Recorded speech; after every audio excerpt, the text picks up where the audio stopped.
If you want jazz music, go to New Orleans. Bagels, New York. And for psychics, think California Psychics. You want the best, you go to the best. At California Psychics, home of free spirits and open minds, we know better than anyone what makes a good psychic.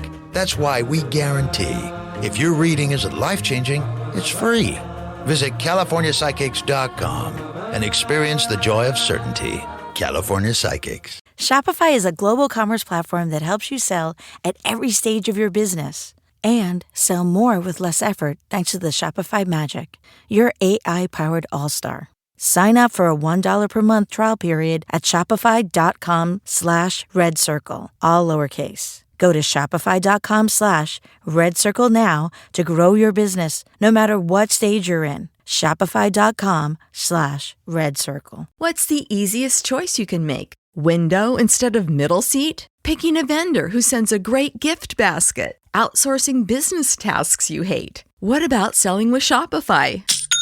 Whether you're selling a little or a lot, Shopify helps you do your thing, however you cha-ching. Shopify is the global commerce platform that helps you sell at every stage of your business. From the launch your online shop stage to the first real-life store stage, all the way to the did we just hit 1 million orders stage? Shopify's there to help you grow. Whether you're selling scented soap or offering outdoor outfits, Shopify helps you sell. Wherever and whatever you're selling, Shopify's got you covered. Sign up for a $1 per month trial period at shopify.com/try. Go to shopify.com/try now to grow your business, no matter what stage you're in. Shopify.com/try. Hey guys, welcome to the CloudCrew podcast. You're here with Sebastian or Cole, whatever you'd like to call me. And then I'm also here with K-Dub. Go ahead and mention it. What's up, guys? I'm K-Dub. You can call me Kenneth K-Dub. It doesn't really matter to me. Anyway, guys, what we're doing here today is we're simply going to explain a little bit about the podcast itself and then ourselves as well. And then after that, we're going to jump in to today's topic, leading into recent moves in the NBA regarding trades, signing in trades, or just overall off-seasons, free agencies. We picked a few main topics that we're going to be going over. But real quick, I want to give y'all a little bit of ideas on what the podcast itself is about. So the podcast itself is going to consist of simply sports opinions, sports debates. We're going to have things such as gameplay.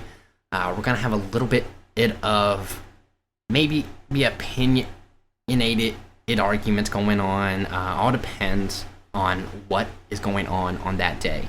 We're going to be reviewing some animes. There's just a lot that's going to be going on. It's hard to tell. There's just so many different capabilities and possibilities that we can do. So we're going to kind of leave it also up to the audience to help us out in the journey. Now, about myself, I'm simply someone I believe is a good person. I hope so. I know I can be an ass. I have a little bit of a joking side as well. But I've played sports, I've gamed, and I've also just went out and had a good time, you know? So I'm just an everyday guy just like y'all, tuning in to enjoy this great journey. What about you, K-Dub? K-Dub. Word.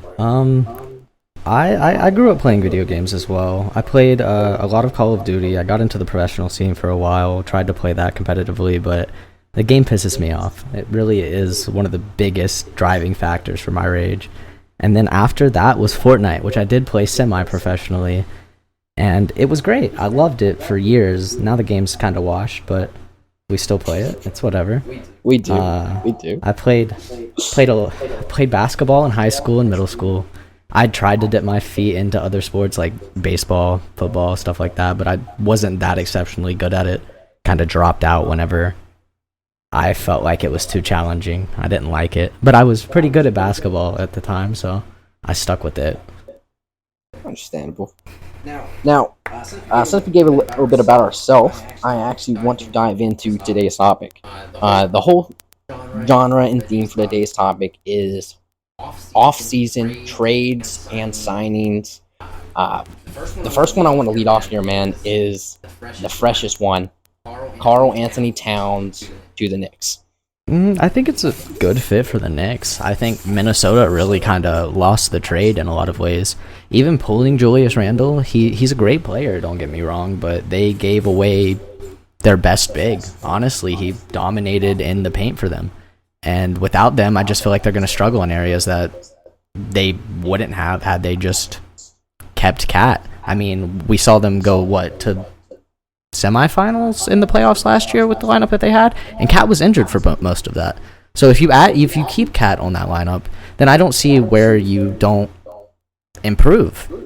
But I mean, I guess we'll have to see how it works with Julius Randle.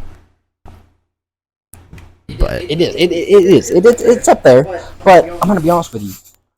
I don't think they got back what they were wanting. I know, you got DiVincenzo. How do you pronounce his name? No fucking idea. Dante. I'm just gonna call him Dante for this conversation. But Dante, man, he's a shooter, right? He's a wing player. He's a catch and shoot, and that's what they're trying to get out, because that's what they had with Cat. Cat could shoot as a big. No offense. Yeah. I think they made the wrong move. They should have sent Gobert. Send Gobert out of there. Not Cat. Cat's crazily one of the better bigs. One of probably the top 3 current bigs in there. Definitely the best big on their team. I mean, working with Rudy Gobert, no offense to him, but he is only considered a good player because everybody else who plays for his country currently aren't that great of players. No, you're right, and no offense to him either. I don't think he deserved the Defensive Player of the Year award. I think it was given to him. Anthony Davis and Wembanyama absolutely were astonishing with defense last Anthony year. Davis especially. He was by far the best defensive player in the regular season this year. Most definitely. But I will say, I think the Knicks were a great part of capitalizing on Cat being offered. Julius Randle has been a piece that they had that they believe was helping them increase their winning. And we seen and they shown last year that they were a contending team. The Knicks did make it into the playoffs, and although they fell short at the end, I mean, it happens. I mean, they dropped 7 players in this trade and only got 2, so they could have messed up their bench a little bit, but they mostly kind of just trade the bottom of the bench players, and then of course Julius Randle and Dante. And all they got back was Cat and James Najee. He was a draft player. Yeah. But they got the you lost seven players, 2 essential players, and it's going to be interesting watching them rebuild their entire rotation. Yeah. Well, the Knicks, they're having to rebuild anyway. You remember they picked up Mikal Bridges as well. That's true. He and they lost the big. So replacing Cat definitely is an upgrade from Hartenstein, who they had. Have you seen the videos of Mikal's new jump shot? He's shooting almost identical to Ben Simmons. Yeah, that's kind of a scary thing to see, especially if anyone shoots like Ben Simmons. I don't think they need to be in the league. Yeah, that's my personal opinion. Mikal Bridges, I know he's going to perform better than Ben Simmons by any. We hope it's not like he just gets traded and for some reason that just ends his whole career. Really pray that doesn't happen. But just to kind of get back to the main part of the topic, do you think that Cat is going to excel with the Knicks? You think he's going to do better? I don't think there's any team that you could really stick Cat on that he isn't one of their top scorers, if not the top scorer. Of course, he's going to have other players on the team that are going to be taking the shots more than him, more than likely. He's definitely going to be someone who gets thrown into the post a lot. He's going to have to play around that. He's probably going to have to get out of the habit of having the ball in his hand all the time, because that's just not going to be his role on the Knicks. True, they do have Jalen Brunson over there, and Jalen Brunson showed last year that he is a phenomenal shooter. He is, and he handles the ball pretty well. He is, and he's a pretty good playmaker too. So I think the Knicks will honestly run the offense through him, and they'll rely on Cat to catch the ball in the paint or catch it in a corner. I think Cat will be a great second option for that. I still think he's going to probably be like a 20-point per game, 10 rebound player. I'm going to say he's going to average at least probably like 26, 27 points a game. He should. He definitely should. Because especially being on the Knicks, where they have such a well-rounded team right now. Yeah, the only reason I have my figure so low is because I expect it to be a transitional year for him. He's played his whole career with the same team, so going to a new team, being in a new infrastructure. And it was a shock to him, too. Yeah, it was completely off guard. All right, so I'm going to go on to the next topic here, and that's going to be play to the Mavs. Now, I know we've mentioned it before we started the podcast, but go ahead and just kind of give a little bit of your view for Klay Thompson going to the Mavs. Klay Thompson last year was one of the most disappointing players in the league for me. I've been a really large Golden State fan since I was like 11 years old. And last year, in the last game of the play-ins, going 0 for 10 for 3 in the most crucial game of the season for the Warriors completely killed my love for Klay Thompson. I think that the Mavericks adding him, while will improve their scoring, I feel like their scoring per game is definitely going to be higher. I still feel like they're missing too much to be game winners. I feel like they're going to push the score high, but at the end of the game, they're not going to be able to close it out. I mean, you do have a point. I will say, like, Klay is getting older. He's not peak performance. We know that. He's but super efficient. I think Klay, compared to who the Mavs had on the bench anyway, and who they had started, will bring more veteranship to the team. Absolutely, he's going to be a great mentor for most of the younger guys. Exactly, and I think that's going to be a big help. I think what his downfall is he's going to be trying to overdo it to prove that he doesn't need Steph. Oh, for sure. He definitely is going to try to prove himself as an individual. However, he's not going to be able to do that. It's the same thing fucking KD did. If he thinks he's going to prove himself as an individual, he would have to go to a team like the fucking Brooklyn Nets at this point. Signing with Kyrie Irving and Luka Doncic, you're not proving yourself. You're going to average maybe 12 points per game, max. And you think he's going to get 12 points a game? I think he'll come in, bang maybe 4 threes a game, and get benched again. I think that'll be his role. Oh, that is awful. But if he makes all 4 of those threes, that could be, deciding factor for the team, and that's going to be the type of role he's going to be playing. Yeah, I mean, that could be the difference between like 12 to 16 point games. Yeah, he's going to be that type of player. Whenever they're in a deficit and they need threes thrown up and made, Klay Thompson will be subbed into the game.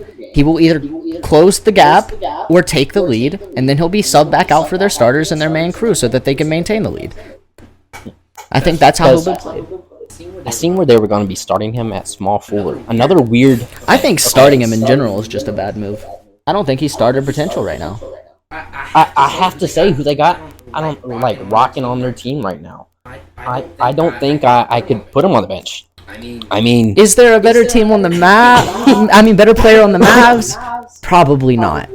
But is Klay Thompson, in my mind, good enough to be a starter? No. Not currently. Not with what he is right now. Maybe after a year of developmental with the Maverick system, we could see a whole new rebirth in Klay.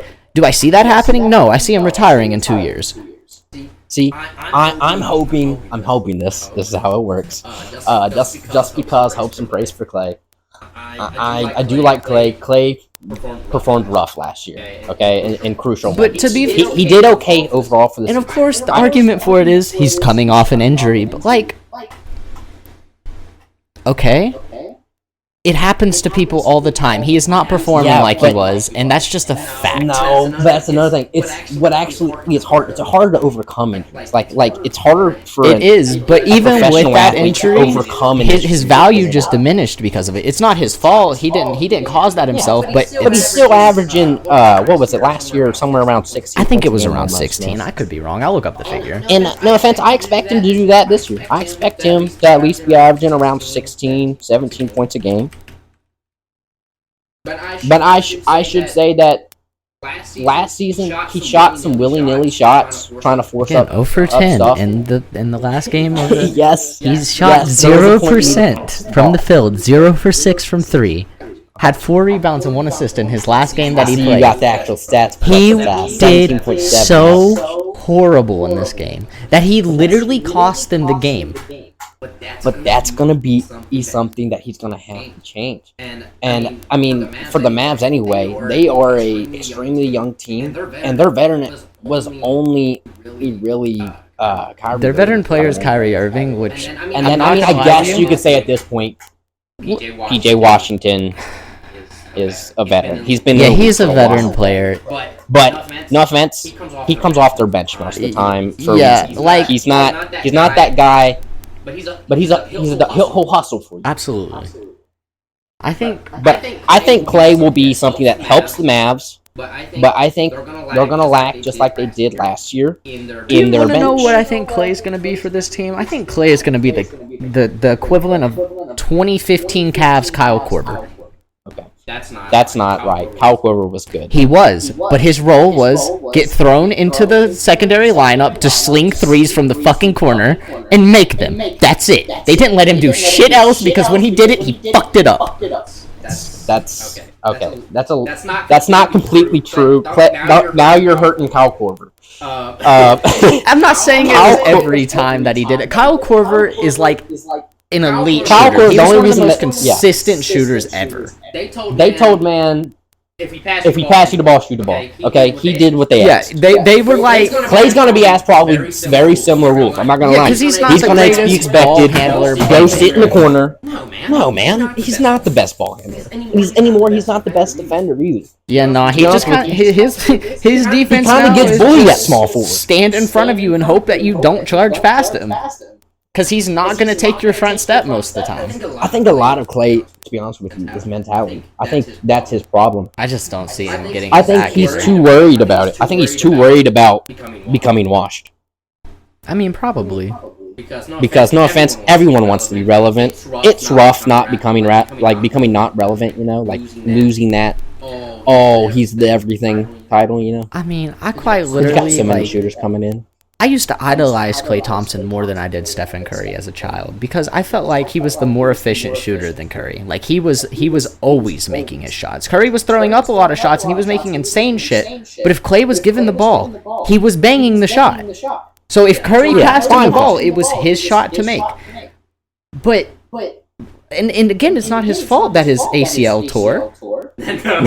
Whenever he came back from that, I watched his debut game. He did pretty good.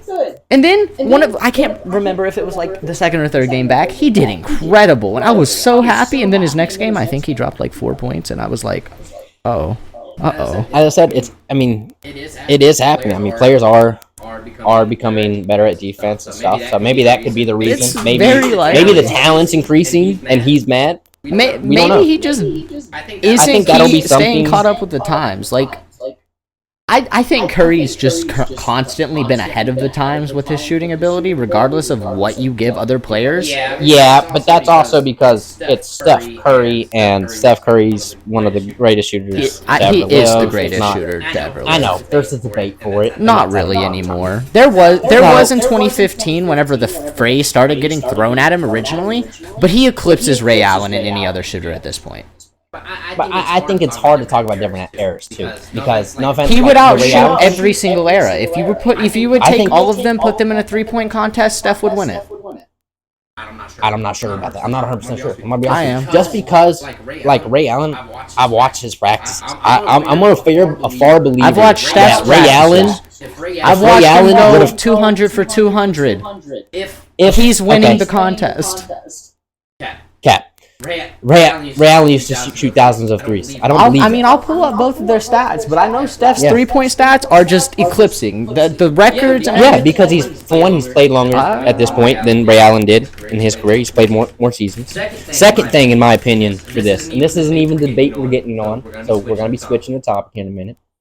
he has Ray not Allen- played more seasons than Ray Allen. Ray Allen played 18 seasons. Steph Curry has not played 18 seasons. How many seasons? Is it 16 then? I thought it was coming up. But we're also talking about two different times. Ray Allen shot at threes in 15. time that it was looked down at. That's a whole different thing. If Ray Allen would have been, let's say, born in this current league, with his shooting percentages that he was doing back then, he was shooting as far as Steph was. I think back then. even with that, I think he the would have league been is- a modern day prime Clay.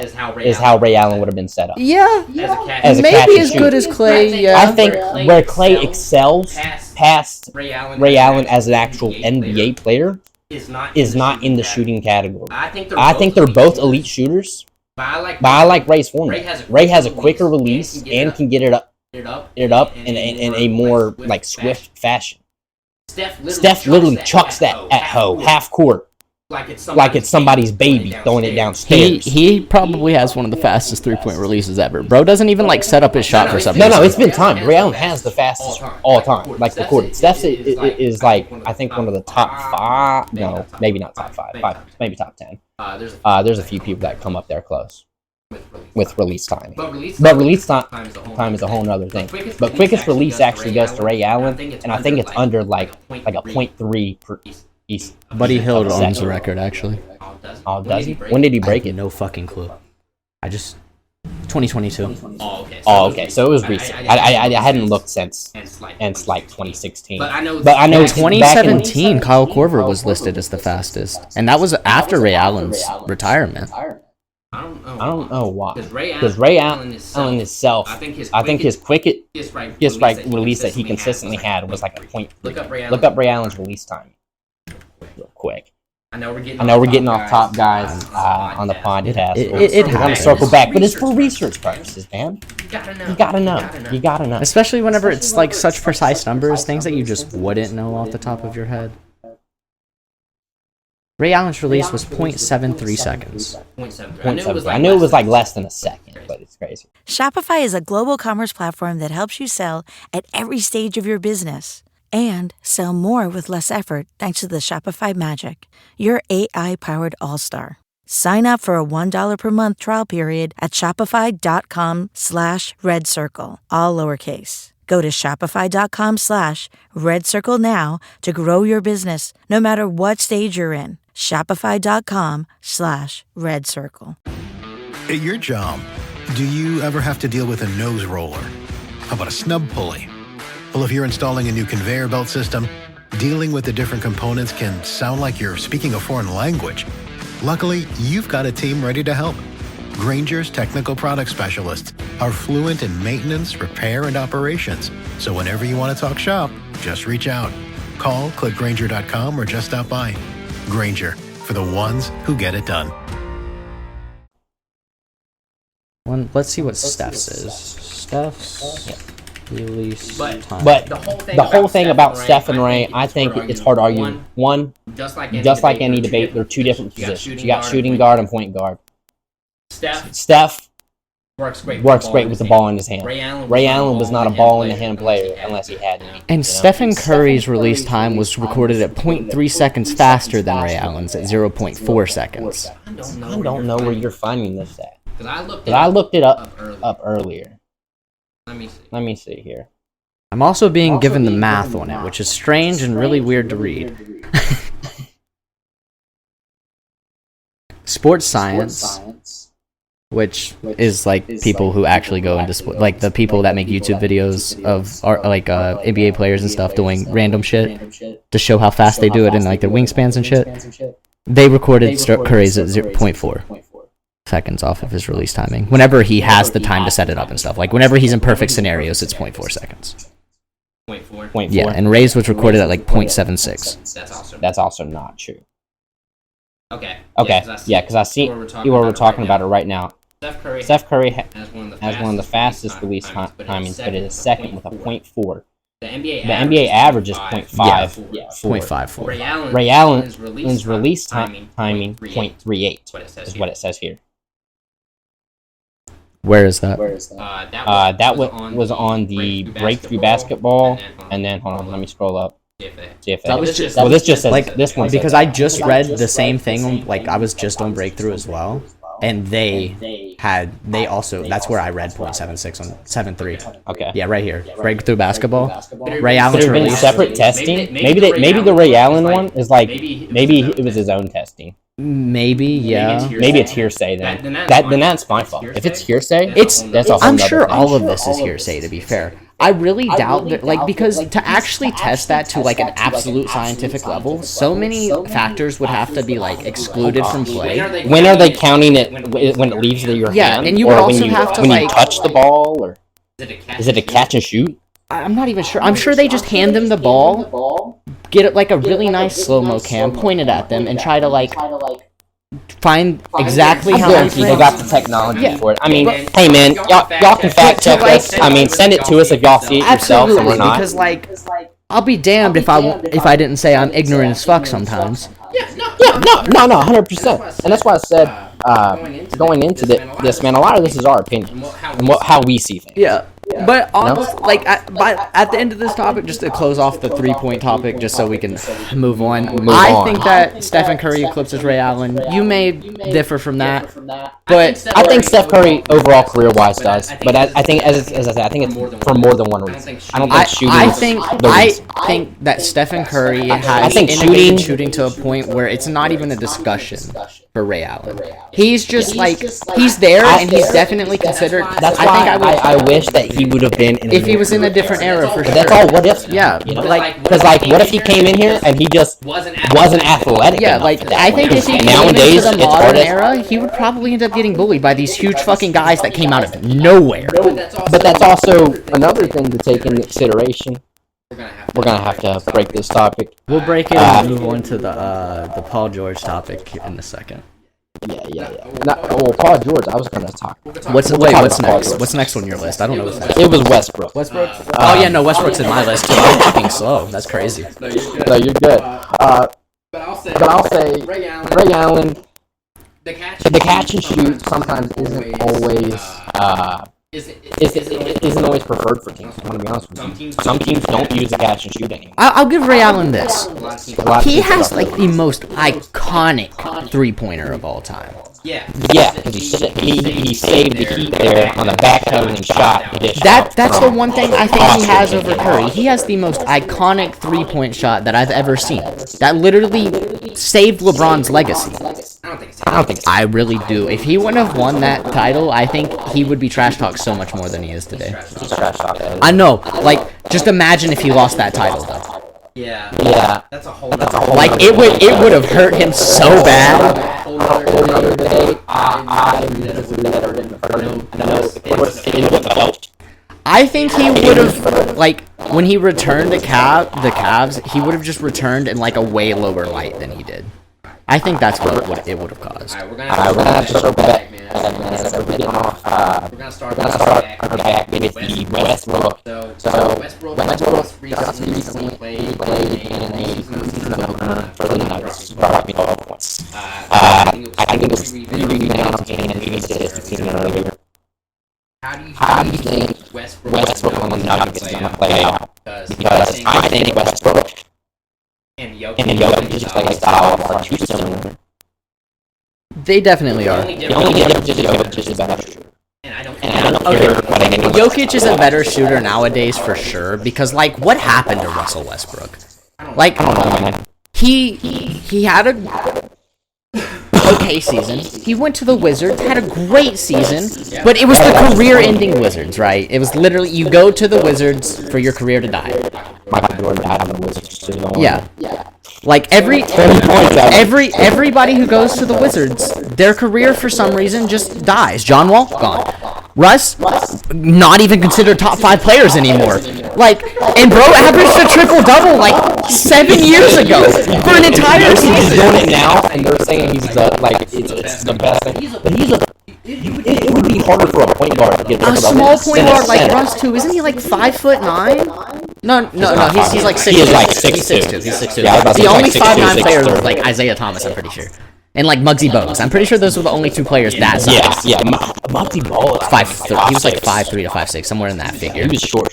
But bro could yam.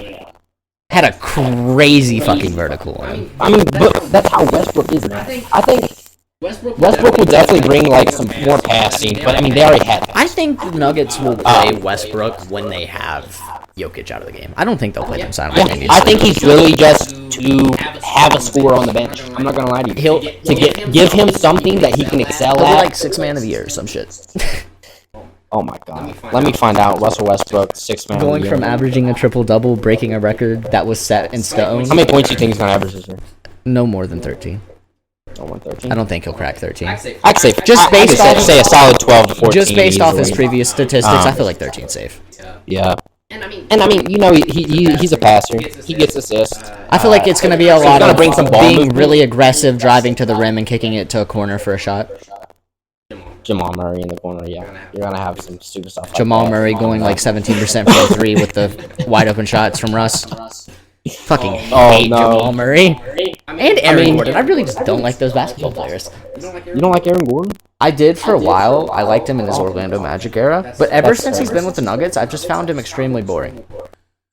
Because all he is, he sits back and role plays, man. He stopped forcing himself to get better. He accepted his role. I'm not gonna lie. Aaron Gordon, some of the craziest bounce I've ever seen. Great dunks, bro. Dude, crazy good dunks. Him and Zach LaVine when they faced off, crazy good. Hot take, but I think he beat Zach LaVine in that dunk contest too. I think he beat him, but I can say Zach LaVine. Oh yeah, well. Zach LaVine had some. If they both could have taken a trophy, I would have accepted that for sure. But out of the two, I definitely think Aaron Gordon had the better dunks.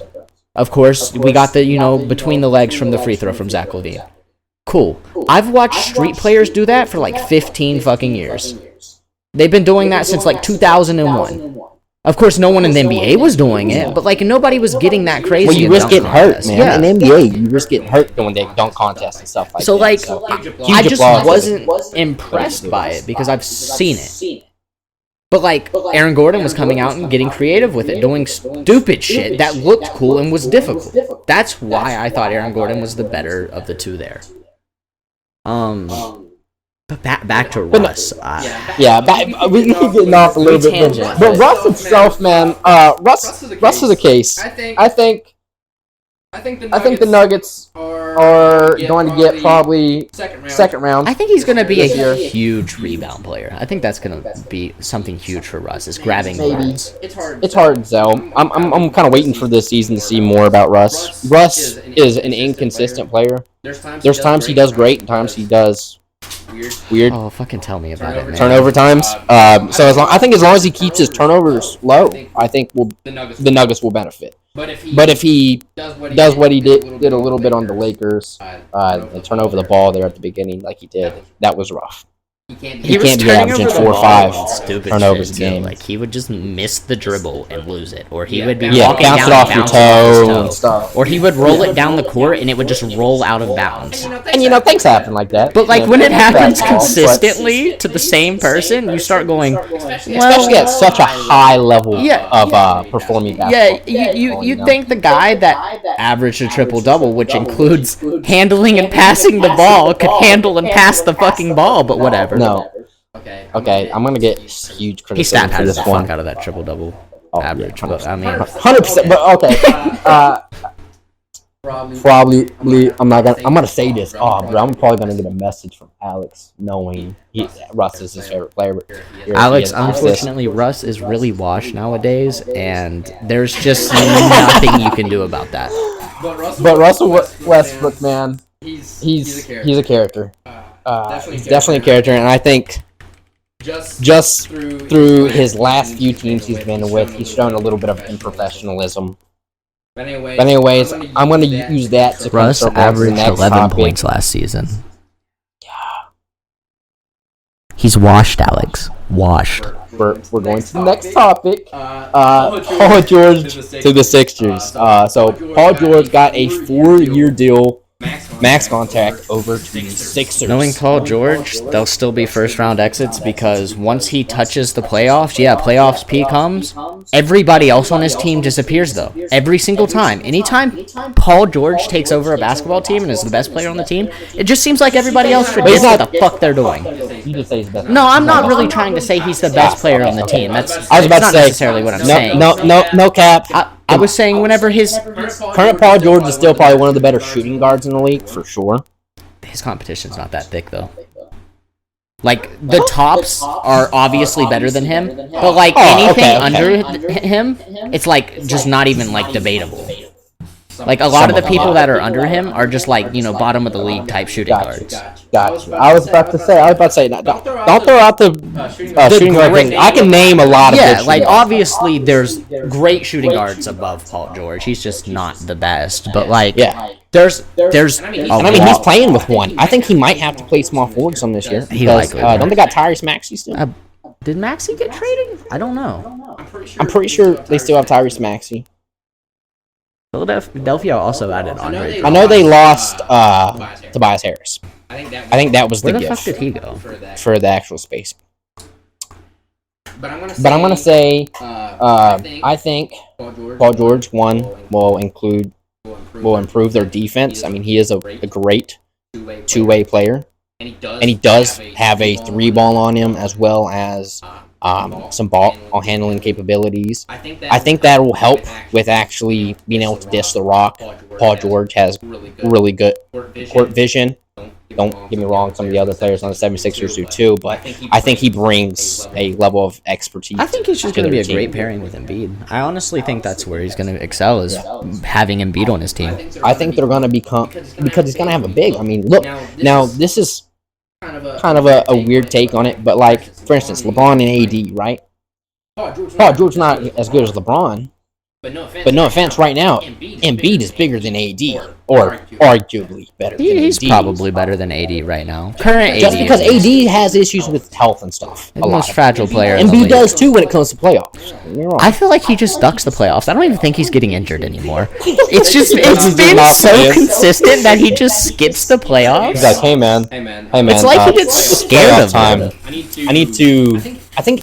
I think it's gonna hurt his career.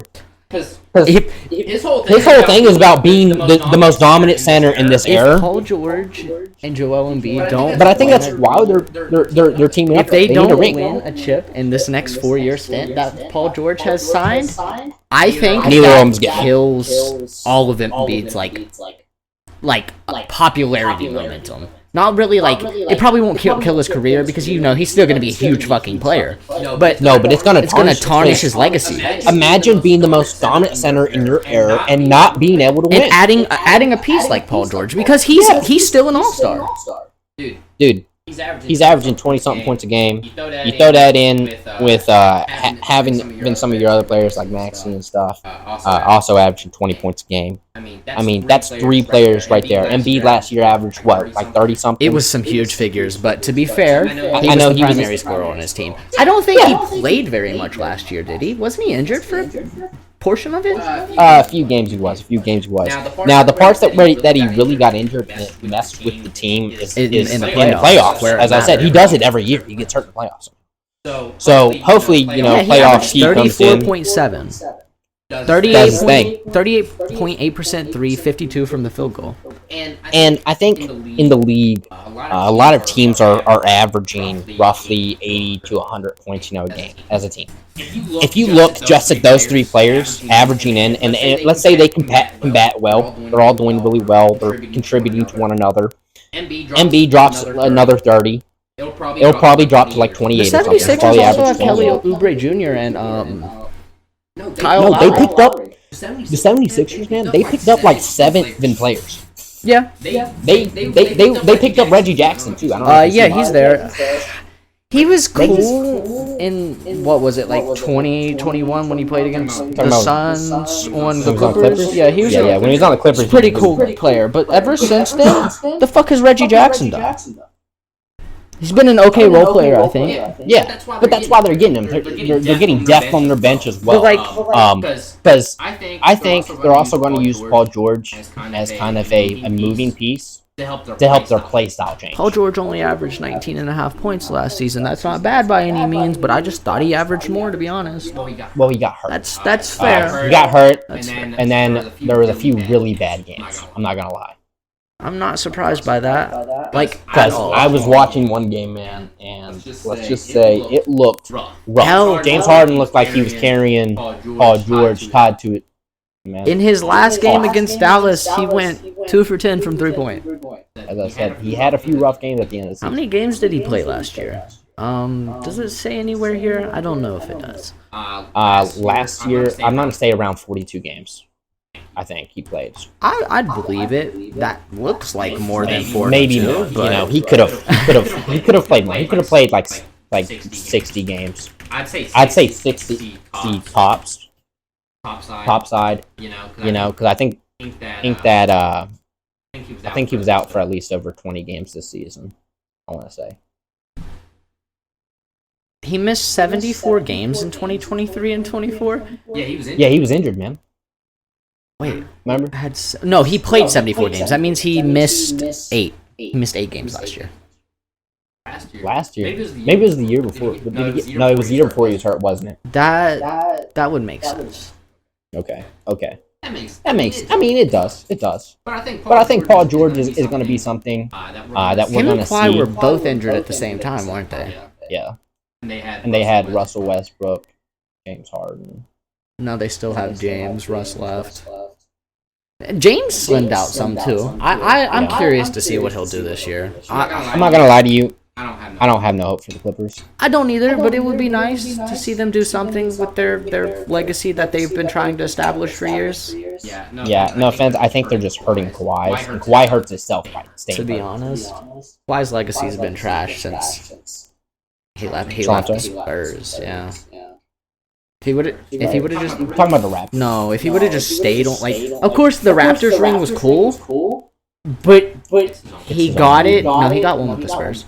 No, it's his own. Oh yeah, no, the other one was The one Timmy he got D's ring. before was not his. Yeah, it was Timmy D's. Yeah, I don't claim Timmy D's ring. But Because Timmy D, Tony Parker, I mean, Ginobili, those guys were something. Kawhi's Toronto run, yeah, he hit a crazy 3-point to win the game against a full injured Warriors lineup. Injured KD, injured Clay, Steph playing at like 30%. You beat him, oh boy! But you beat one of the worst renditions of the Warriors we've ever seen. You didn't do anything impressive. If all three of their players were there, they would have got fucking washed. When all three Warriors players played healthy in that series, they washed the Raptors right after the injury started. The Warriors got no doubt. I mean, you've seen how LeBron had to handle it. Playing against them. And did LeBron ever lose against the Raptors? I'm pretty sure he had an undefeated record against the Raptors. I wouldn't doubt it. I'm pretty sure he made it a mission to never lose against that team. Yeah, I wouldn't doubt it. Now, I'm going to circle on to the next topic, though, just because we are getting a little bit shorter on time here. But I want to talk about DeMar DeRozan with the sign and trade to the Kings. Can I just add one more point to that last Raptors thing? thing? Yeah. In the 20 years that he's played, he's lost 16 total games to the Raptors. In 20 years, he's lost 16 games to the Raptors. Less than one per year. Well, I don't doubt him. No offense. Raptors. Even whenever they were a good team, one of the more average teams in the league, he shit on them, and he would make it a message every time to do it. He fucking hated them. Toronto Raptors, anyways, is a rough team. Their franchise isn't necessarily. They're the only Canadian franchise, and it's just not working. Bring back the Seattle Sonics. Seattle Sonics were fired.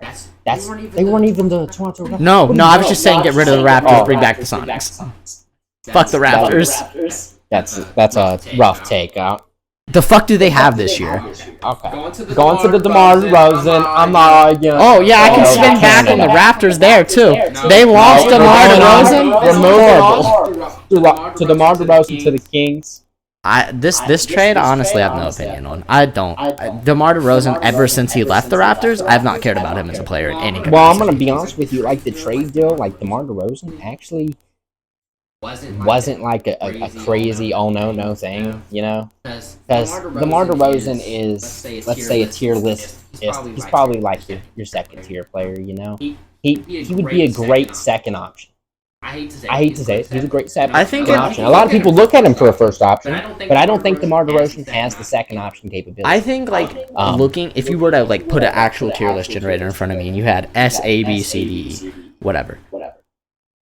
He would be mid B's. He would not even be a high B or a low B. He'd be mid B's. I'd give him B. And the current players that have an S right now is LeBron, Curry, Jokic, Doncic. Players of that caliber would be in my current NBA S tier. Team leaders. That's what we're talking about right there. I mean, that's hell, what it really AD takes. would be in there because no, I wouldn't put AD. He would be in the lower end of it because I feel there would have to be some type of discrepancy at the end. So I feel he would be my last in S, and him in the first A tier, I would basically have relative. Oh, that's crazy. Okay. I wouldn't put him in S though. But I'm saying he basically had the same potential as an A tier, but he would be a transitional character for me. Character? As if he's not real. That's a whole thing. The AD. Okay. I don't want to press into AD because You know my real opinion about AD. I really don't like him all that much, so I gave him that a little bit of praise there for nothing. I know. It's gonna be for nothing because I don't think AD is S tier here right now. He has potential to be, but he's not. He gets hurt too much. He's too afraid to get If he hurt. averages plays like like he did glass this year, but plays the whole year next year, Oh, it's that's whenever I think he's actually S tier caliber. If he can do that consistently, like for like the next couple of years, that would like put him in. I'd also say for him to be an S tier, I want him to win another ring before I really look at him. I think he would need for me to really consider it. He would need to like win a ring without LeBron James on his team. That's not going to happen right now. I'm gonna be honest with you. I don't think he's going to win a ring with LeBron James on his team again. I'm not going to debate that either. That's not the topic. We're talking about. I don't want to debate it. That's just how I feel about it. Terrible opinion, in my opinion. He's a big Lakers fan. I'm looking at it from what happened last year. I just don't see them really putting up all that much of a fight against a team like the Nuggets. So like they probably get donkey stomped by the Nuggets. We're not debating that right now. That's another thing. Don't want to hear about it. Screw the Nuggets. All I'm saying. Jokic would just injure AD, and that would be the end of that. Anyway, DeMar DeRozan, man, I think he's going to... I think I'm more excited about Harrison Barnes going to the Spurs than DeMar DeRozan going to the Kings. I really just don't. Now that's disrespectful. No. He's just not a fun... fun's a bad word. It's because he don't have a 3-point and you're judging him because he's not I like his mid-range. He's a mid-range and a slashing player. It's just not exciting to me. I don't even care about 3-point as your primary thing. That's just not his bag. But at the same time, I've never sat down and went, oh, I want to watch a DeMar DeRozan game. That's never came out of my mouth or ran through my head. I think he's gonna help the Kings. Like even whenever he was on the Bulls, I was watching a Zach LaVine game, not a DeMar DeRozan game. That's terrible. That is awful. That is awful. That's disrespectful. That's disrespectful to DeMar DeRozan. DeMar DeRozan's he's not that bad. Now you're making him seem like he's a wayward. No, he averaged 24 fucking points last. He's not a bad player at all. The more exciting player to watch was not DeMar DeRozan. It's because Zach LaVine's flashy. Yes. Now, flashy is not just all basketball. DeMar DeRozan is basketball. DeMar DeRozan's fundamental basketball, fundamentally losing basketball because he's never won anything in his career. But there's a lot of players that haven't. I mean, now. Yeah, but a player of his caliber, Steve Nash. He's constantly went to teams like he had free agency this year. I put DeMar DeRozan at a position to where let's say all-time greats. I think he'd be as good as like a let's say I'm trying to be modest. I'm not going to overdo him because I will say he does have downfalls. I know he has downfalls. That is 110% fact about DeMar DeRozan. But if you compare him to anybody in the top 75, you're so far out. Like anybody on the official NBA top 75 list, like if he's the official NBA top 75 list is super anyway. fucked up. But even if you were to compare him to anybody on it, he's still not better than anybody on that list. If they were set the top 75 but set the way I wish they were, 100% not. I don't think he's better than anybody on the official. I don't think he's a top 75 player. I think he's in the top 200. I think that's a fair assumption. His career's not over, so I'm not going to rank him any higher than that. Once his career's over, I'm sure he'll be closer because he's still younger. He's not young by any means, but he's on the younger end of his career still.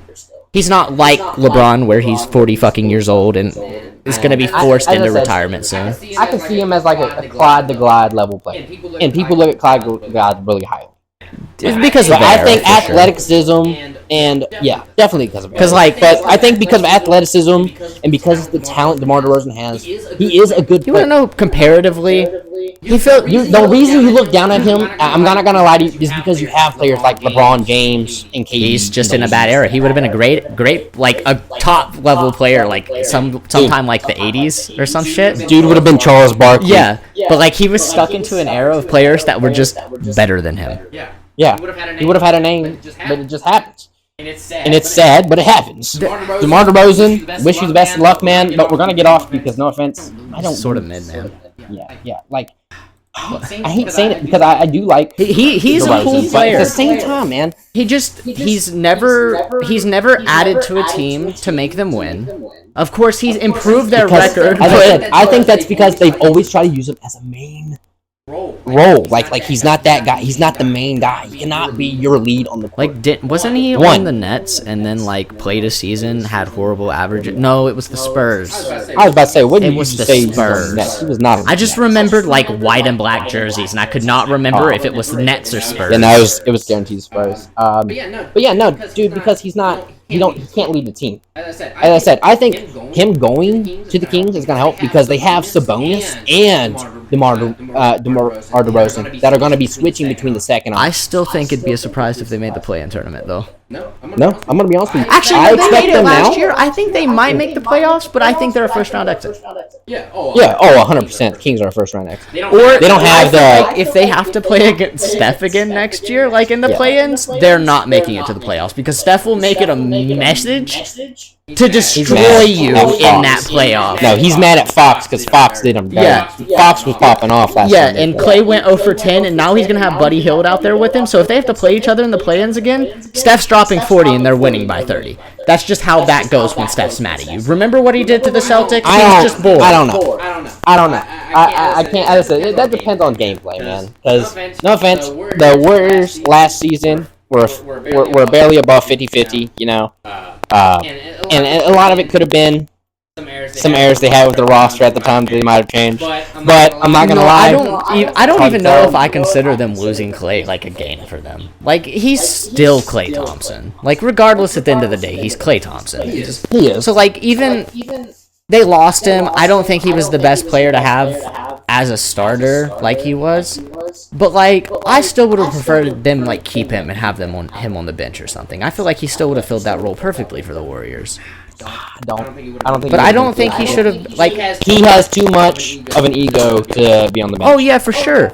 But there's no... Same reason that Carmelo had I think there will issues. probably end up being some sort of, like, sign in the middle of the season with the Mavs that moves Klay Thompson to the bench. I don't feel like he's going to fill out the position the way he needs to as a starter. Just because all the other small forwards in the league... I just don't know who they'd put in. I don't know. It would have to be someone they sign. Like, if someone ends up... Yeah, in they'd free have to agency, get a... Like, if... I'm saying only specifically if they manage to make a sign like that. Would they move him out of the starting lineup?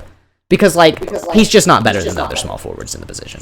True. That's just not... It's not how he plays. He plays like a shooting guard. Because he's a shooting guard. Alright. Last thing we're gonna go over, simply just the Wizards getting Valanciunas. What did we mention earlier, man? Wizards are a place to die. I do. And unfortunately for Valanciunas, he is not a high enough tier player. Like, he's a great player. He's a good player. But he's not a higher enough tier player to survive the Washington Wizards. Especially if he's there for more than... Look what happened to Russell Westbrook. If he's about to get passed around they like just have, second like, the worst, literally the worst coaching staff, the worst front office. They just... The reason they brought him in, they need more viewers. They need more. Yeah, they just want more views. tax. Like, last season, 12 points, 8 rebounds, 2 assists. But he shot 55.9%. Anytime you hand him the ball, is a 50-50 chance. But that's because he shoots down low. That's a whole... This whole thing, like, a lot of the shots... But no, that percentage is insane. He's averaging, like, that's way better than most players in the league. The league average is probably, like, what, 40%? Somewhere in the 40s? He's shooting above average, and he's a big. That's impressive. But he went to the team that guarantees that his career's over. I don't think the Wizards are anything. They're not just Their best chance of ever doing anything was... Yeah, their best chance of ever doing anything was John Wall era, and they threw it away. I think that's the big thing. I say if he doesn't leave within the next 2 years, if he stays You know the most interesting thing is he didn't even get traded there. He willingly signed there. He was a free agent. They only gave him $30 million.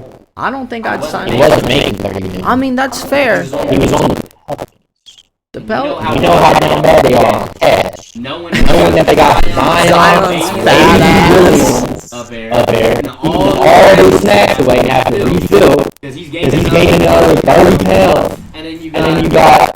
TJ McCollin has never done anything in his career because he keeps trying to host these little young wannabe thugs. Not just happen. It's not going to happen. You're right. You're absolutely right. The Pelicans, though, are going to be the most middest team of all time. Brandon Ingram needs to leave and Zion needs to leave. Zion needs to go somewhere that actually has somewhere that's going to develop him, and Brandon Ingram just needs to be on an established team because he is Zion needs on a diet and like somebody as a personal trainer. if you stuck current Brandon Ingram back on the Lakers, he would be. That would be 10. He would be like first option. I'm not gonna. No. Not like he would be the person walking your ball down, making your plays. Oh, okay, yeah. He would be your primary ball handler. That's why I don't see that. I don't see it. LeBron's more still the primary ball handler because of pass. I think Bron this year. He takes it back pass. But they're wanting him to shoot more. Yeah, Bron's a good catch and shoot player. Good in quotations. He's above average. He's better than your average player. So take good as better than your average player. When I say good, it's just better than your average player. Yeah. But I mean, you can't say better than even just your average. He's high. You're in the NBA. Yeah. High performance state. He's better than your average NBA player. Yeah, exactly. So I mean, he's a professional. And he's been doing it for 20 fucking years. You better be pretty decent at doing it if you're still here after 20 years. If you're here 20 years and you don't know what you're doing, bro. If you somehow have a bad jump shot after 20 years, you were just destined to be fucked up somehow. Listen, that has happened to players. Yeah. I've seen people never get. Look, no offense, Russell Westbrook. He's never. Bro shoots so stiff. Had an actual fluent jump shot since OKC. And even then, it was one of the stiffest jump shots ever. You're daggone right, because that hoe was either bonked off the back and 20 feet Up back. and down straight through the fucking hoop. Exactly. It either touched the rim and flew away, It or was didn't either touch flawless anything. or never. Exactly. He's like 2K, man. You either green it or don't go in. Unless you're on the team you're playing against. Then you don't have to green anything and you make it all. As you've seen in every 2K game you've played. That's not true. You've watched people like very late release and bang the three before. Yeah. And it only like that never happens to you or anybody on your team. It only happens against the team. 2K logic. Exactly. 2K logic. Because the game is dog trash. Fuck you, Ronnie 2K. No, I like 2K. I play 2K. Fuck you, Ronnie. I do 2K. want to say, screw you, Ronnie. Ronnie's got many personal emails from me, just out of anger. Anyway, I will say it is time to wrap up the podcast. Yeah, it's been about an hour now. Yeah, we've been here for an hour with y'all. We appreciate all the time. Make sure y'all come back. We're gonna try to get these episodes out every week, every Thursday. We're gonna be recording, and then we'll be uploading them every Friday at 9 p.m. So that way, it's kind of like a normal little schedule for y'all. Feel free, leave some comments, man. I went ahead and I created a TikTok account for us that we're going to be posting some clips of. I'm going to be adding some gameplay in there for y'all. Hopefully some gameplay as well with some visual in the future. And we're also have our Instagram that I'm going to be updating on when podcasts are coming out or if we're having any bonus features. If y'all want to message us, you can message us directly or anything. If you have any type of any type of input, more or less to say, we're all open to it. Oh, and we'll be launching a YouTube channel in the near future as well. Yeah, These podcasts will all be recorded live for YouTube as well. So it's just another shameless little plug to throw in there.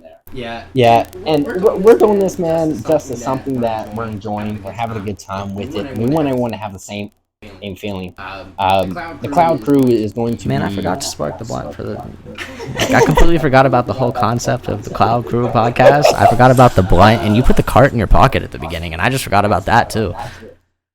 Cloud Crew is for 20 friendly guys. We don't discriminate anything. We accept everyone here, man. We're a family, and we're simply just looking to have a good time.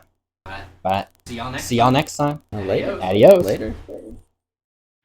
If you're a facilities manager at a warehouse and your HVAC system goes down, it can turn up the heat, literally. But don't sweat it, Grainger has you covered. Grainger offers over 1 million industrial-grade products for all your operations, including warehouse HVAC maintenance. And even better, they offer access to experts and fast delivery, so you and your warehouse can both keep your cool. Call 1-800-GRAINGER, click Grainger.com, or just stop by. Grainger, for the ones who get it done.